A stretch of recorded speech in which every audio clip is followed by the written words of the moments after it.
Hello everybody. Today I'm going to attempt to show you how I went from this to this.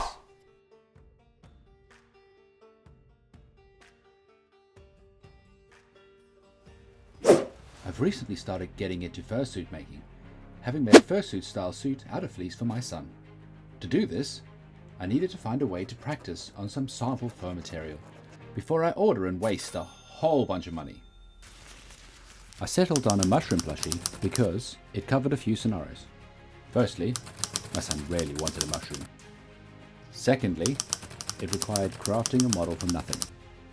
And after that, I had to create a pattern from that model, and then I had to use the pattern with the correct fur direction to achieve the right look. And finally, it gave me the ability to add markings to the completed piece.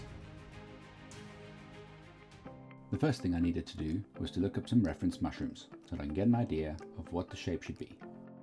The shape I think that works the best for plushies is one with a large stem that is big enough for a face and a droopy, floppy head. So first I used the scrap paper to create the shape, and then I covered it in packaging tape to maintain its shape. Next, I covered the packaging tape with cling film to stop the masking tape from sticking to it. And finally, cover the whole thing in little pieces of duct tape in order to make the pattern. I marked out all the cut lines and the fur direction so that I can mark it on the two colors for the mushroom. Next, I had to peel all the pieces off and then trace around them to create a pattern. Importing a picture into Illustrator allowed me to then create the path around all the drawings.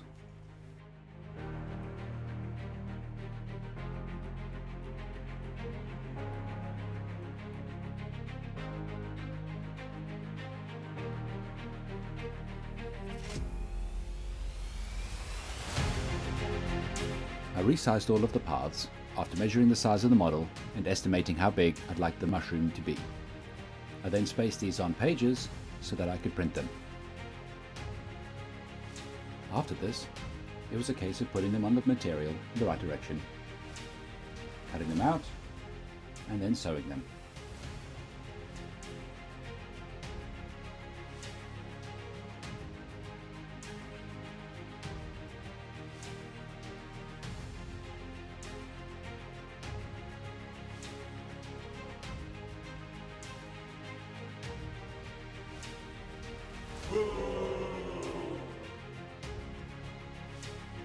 Now that it's all complete, we turn it the right way around.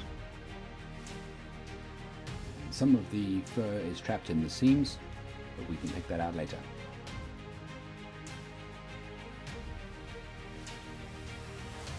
And now, onto the markings. For this, I chose two colors, red and a pink. I measured and cut out two sizes. I left seam allowance on the red and the pink pieces. However, when I cut the holes into the mushroom body, I did not include seam allowance because this allows the fur pieces to sit flat.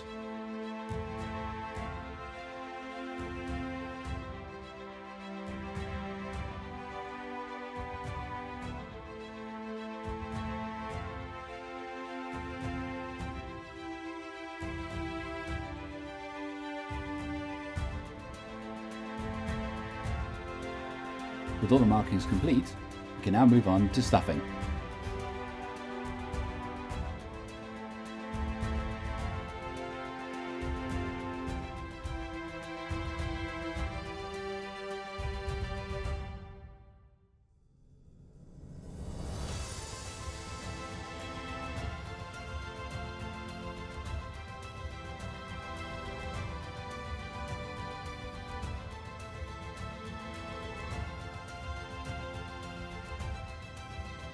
Finally, with all the stuffing complete, we can move on to the ladder stitch to close it all up. I think the ladder stitch has to be my favorite of all the stitches because it finally makes it feel like it's complete.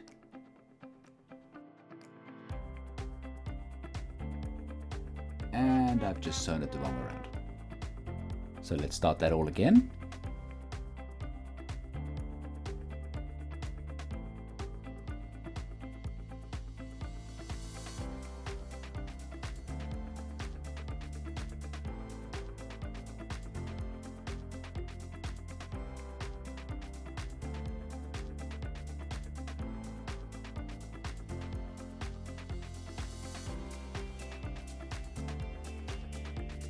So now I just need to remove some of the fur that's been trapped.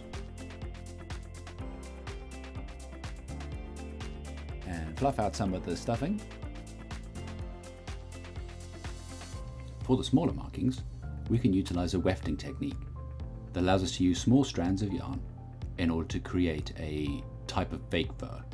I created a little tool that allowed me to pull the fibers through and then slip them out so that I could keep the loop in order to create the weft.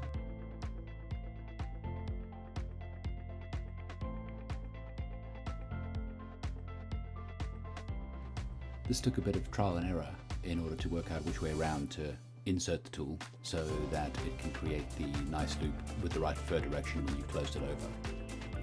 After you've looped through a few strands of yarn, you need to brush it out in order to release the fibers. What that does is fluff it out in order to create the fur look. The problem is if you do it too much, you brush all the fibers away.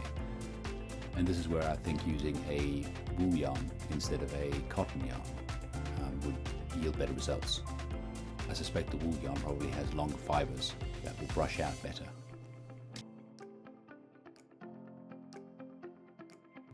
With that complete, it's time to give it a little trim with the shears to tidy it all up.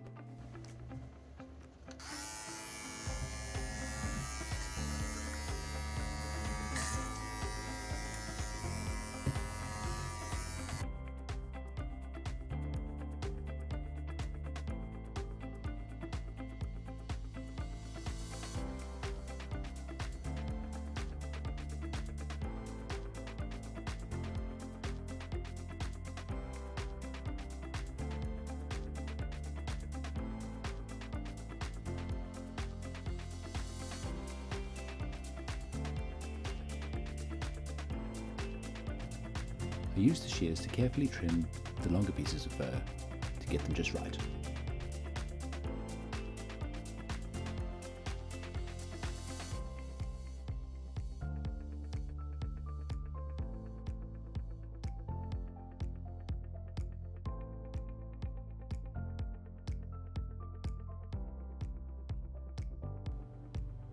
And with all that together, we're now complete.